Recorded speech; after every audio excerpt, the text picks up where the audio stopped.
Hello, welcome to our lesson on cultural variations in persuasion. This video lecture is brought to you by the University of Languages and International Studies. Together, we will see how rhetorical traditions affect the way people around the world persuade others.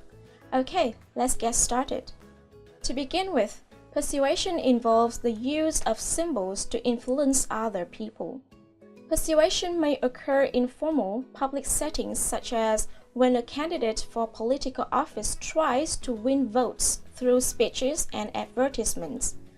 On many occasions, persuasive messages are mediated through television, video, film, photographs, music, and art.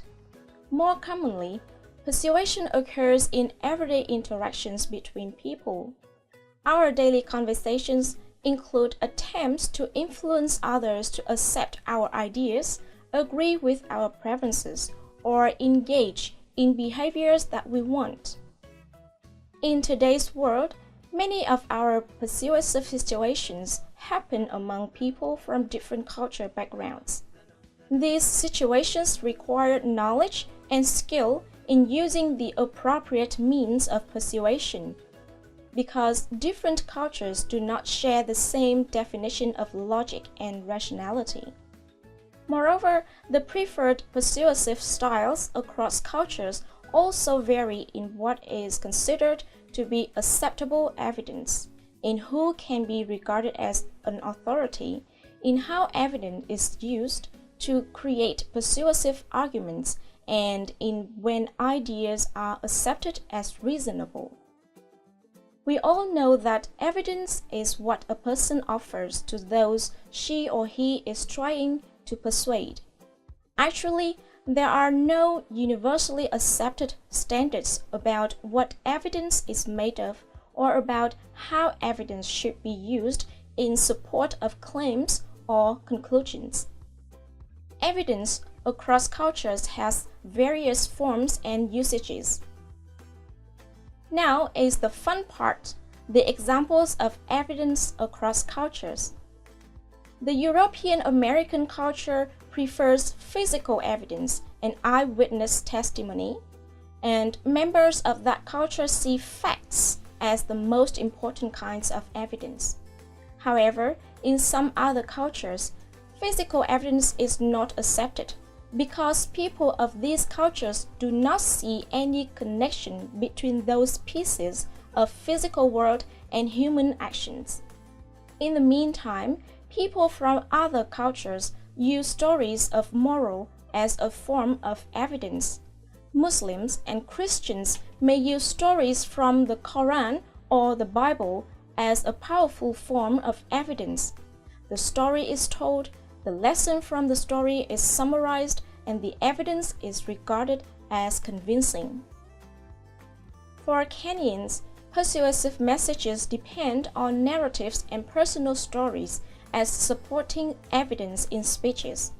Similarly, cultures influenced by Confucianism often rely on metaphors and analogies as persuasive evidence. Of course, people from cultures that view the physical world as proofs of human actions have difficulty in understanding these points of view. Then, what is considered persuasive evidence in our culture? Is it physical evidence and eyewitness testimony, or stories, or metaphor and analogies, or a mix of a little of everything? In Vietnamese daily conversations, I have personally heard a lot of such utterances like "các cụ dạy rồi" or "người ta đã có câu" when people make claims or conclusions. It's just amazing, isn't it? Can you name that kind of evidence in our culture? I would like to leave that question for you to ponder.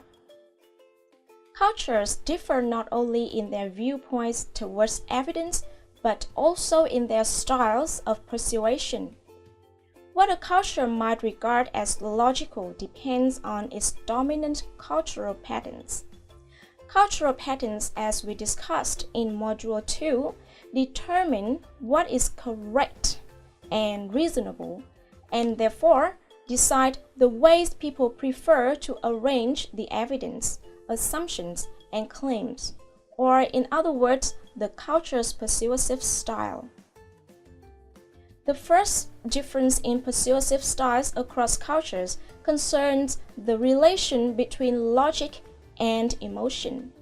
For example, much of the tradition of persuasion and rhetoric among European Americans is influenced by the rhetoric of Aristotle, who emphasized the separation of logic and reason from emotion.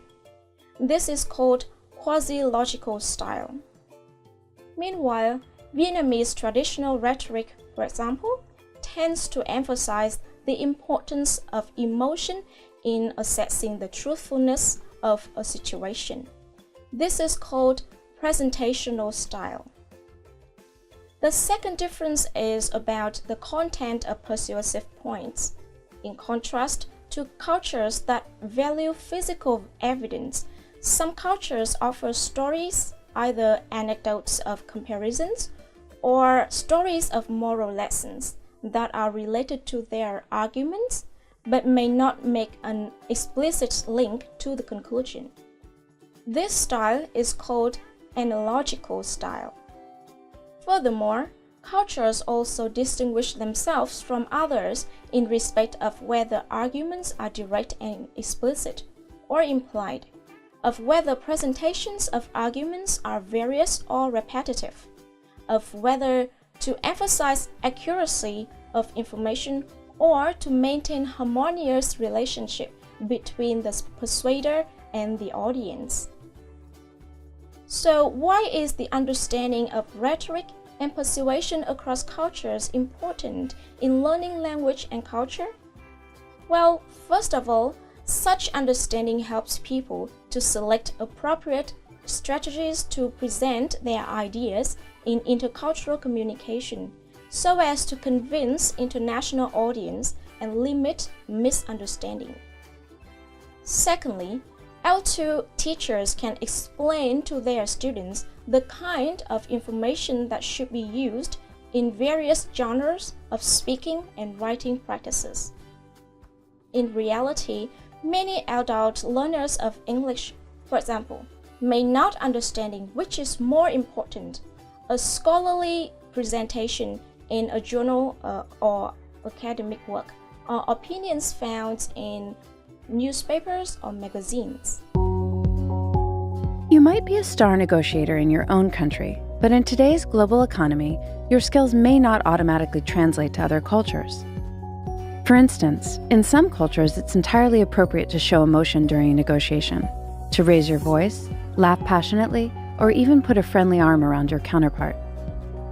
In others, this much expression not only feels intrusive or surprising, but may be viewed as immature or unprofessional. Then there's open disagreement. Negotiators often assume that more expressive cultures are also more confrontational, but that isn't always the case. In some countries, such as France and Israel, emotions pour out, including disagreement. But for other very expressive cultures, such as Brazil, Mexico, and Saudi Arabia, open disagreement could be seen as insulting. Some less expressive cultures, such as Denmark, Germany, and the Netherlands, see open disagreement and debate as positive and necessary, as long as it's expressed calmly and factually. Others tend to be both less emotional and non-confrontational, which means you'll have to be especially attuned to subtle cues for both positive and negative responses. It's also important to learn how others build trust. There are two distinct types, cognitive and affective, and in a business setting, the dominant type of trust varies from one culture to another.